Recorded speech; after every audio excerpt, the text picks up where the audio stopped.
Well, it was supposed to be a temporary budget bill that would curb threats of a government shutdown and fund the country for the next 6 months.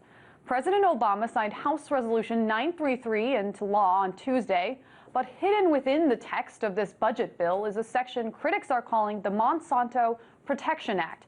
This section actually protects the biotech industry from being sued. The farmer's assurance provision takes away the federal court's right to halt the sale and use of genetically modified seed crops, regardless of public health concerns. Now, food safety groups are crying foul. They say that this provision is a major violation of the separation of powers in the U.S. To discuss this issue in greater detail, Jeffrey M. Smith joins me now. He's the author of the book, Seeds of Deception. Hey there, Jeffrey. Can you start by breaking this provision down a little bit more for us? Who specifically does it affect? Well, it affects the biotech industry. They're trying to introduce new genetically modified crops. Typically, they break the laws in order to get these crops on the market without doing proper environmental impact statements.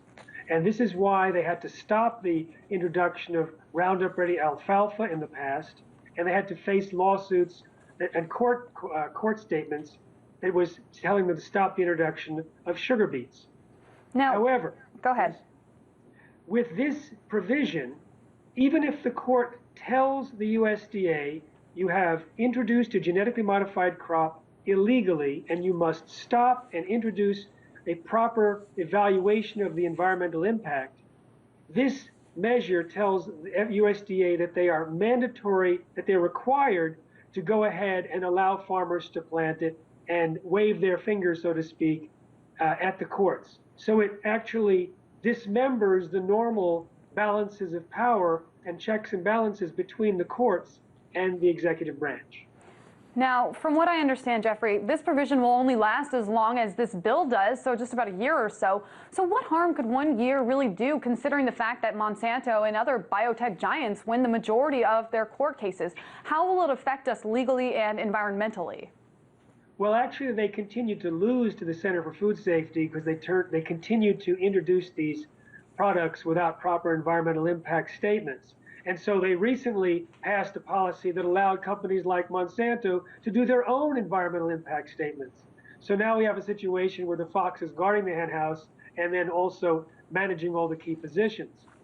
But it could be that we'll have some very serious crops introduced during this 6-month window. It's supposedly for the 6-month funding bill, but it's doubtful that they're actually going to get a replacement bill in time in 6 months. So they may just extend the provisions of this bill, which can make it last about a year, as you mentioned. So a lot of damage can be done during that time. Right now, Monsanto's trying to get crops on the market that can withstand doses of 2,4-D herbicide, which is a component of Agent Orange. There's other things in the pipeline, and any of these things could create major environmental catastrophes. But once it's released into the environment, there's no full recall that you can do because the genes self-propagate through pollen, and it becomes a self-propagating genetic pollution that can outlast the effects of global warming and nuclear waste. So potentially huge consequences. Now, one of the major proponents for this bill was actually Senator Roy Blunt. The New York Daily News actually reported that this Missouri senator actually worked with Monsanto to craft Section 735, which is this Monsanto Protection Act. Here's a few other seedy things that I was able to dig up about him. First of all, he's a ranking member of appropriations subcommittees on agriculture, rural development, and also the Food and Drug Administration. He also received $64,250 from Monsanto for his campaign committee between 2008 and 2011. That's according to the Center for Responsive Politics, and that actually makes him the largest party recipient of Monsanto funding as of late. So what should we make of all of this, since he is the one that actually put this part into the bill? This is perfectly typical of the kind of things that Monsanto does. They and the biotech industry and agricultural industrial giants have spent tens of millions of dollars, hundreds of millions of dollars, in fact, lobbying Washington and paying for campaign contributions, etc. And I think we all know that the person in charge of policy at the FDA back in 1992, when the GMO policy was created, was Monsanto's former attorney and later Monsanto's vice president, and now the U.S. food safety czar back at the FDA. Even the USDA Secretary of Agriculture, Tom Vilsack, won the Biotech Governor of the Year when he was the Iowa governor and gave Monsanto an award in year 2000. So we have a situation where there's key people in the Obama administration who are basically Monsanto men or have been receiving financial support.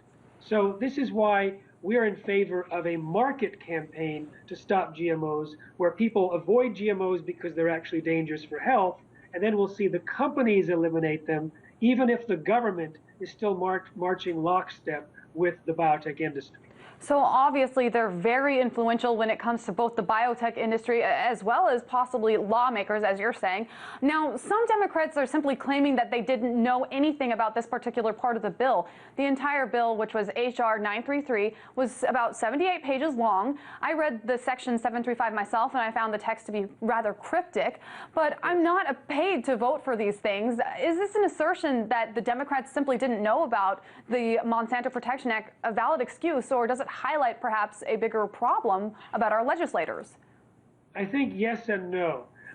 This did not go through the normal committees for the Judicial Committee or the Agricultural Committee, and it should have, because it really eviscerates the checks and balances of the government and is probably unconstitutional. In fact, even Secretary Vilsack's office mentioned in a response to the press that he's going to check with the judicial branch because it may be unconstitutional. This was done in the Appropriations Committee kind of as an end around. So that shows that the entire mechanism of government has been hijacked. And it explains why some of the senators and congressmen didn't necessarily know it at the time, because it didn't go through normal channels. However, tens of thousands of people have contacted their senators and congressmen, and over 100,000 people called the White House demanding that President Obama veto this particular section. He ignored the callers. The senators and congressmen ignored the callers as a whole, and we end up with this extremely unconstitutional passage, which could really result in significant damage to the environment, as well as damage to our Constitution. Something we're definitely going to have to follow up on. Jeffrey Smith, author of Seeds of Deception, thank you for your opinions. You're welcome.